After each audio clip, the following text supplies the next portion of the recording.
So you guys know that recycled plastic's actually worse for you, right? Hey, my name is Beatrice, and I'm like the anti-plastic lady. Don't drink out of plastic. I also own Tabor Place, which is a company that helps your kids not drink out of plastic with glass sippy cups. Actually found that recycled plastic leaches more than virgin plastic. Because virgin plastic leaches a lot. It leaches phthalates and bisphenols, among other endocrine disrupting chemicals, into the things that you eat and drink, especially if that's accelerated by heat. So they found that drinks bottled using recycled polyethylene terephthalate contained higher concentrations of chemicals than those bottled using new virgin plastic. Researchers from the Brunel University of London found 150 chemicals that had leached into drinks from plastic bottles, with 18 of those chemicals found in levels exceeding regulations. And again, remember, those regulations are set on as though this were the only exposure. You're exposed to these same endocrine disrupting chemicals hundreds, if not thousands of times in a day. So only 9% of plastic that ever gets produced gets recycled. One of the reasons that a lot of plastic doesn't get recycled is because it's actually really difficult to clean the plastic and therefore recycle it.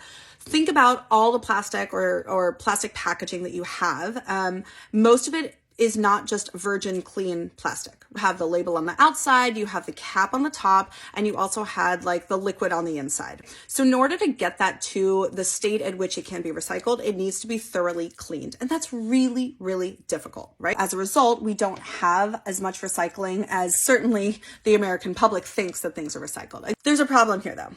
The EU is, much further ahead in regards to legislation when it comes to plastic packaging. And one of the things that they've done is they've actually mandated that by the year 2025, when they make like a plastic bottle specifically for like your soda, 20% of that plastic actually has to be recycled. And what is very worrisome is that with that recycling now being mandated and put on the onus of the industry itself, they're finding that it's actually going to create more chemical disruption than if they didn't have that legislation at all.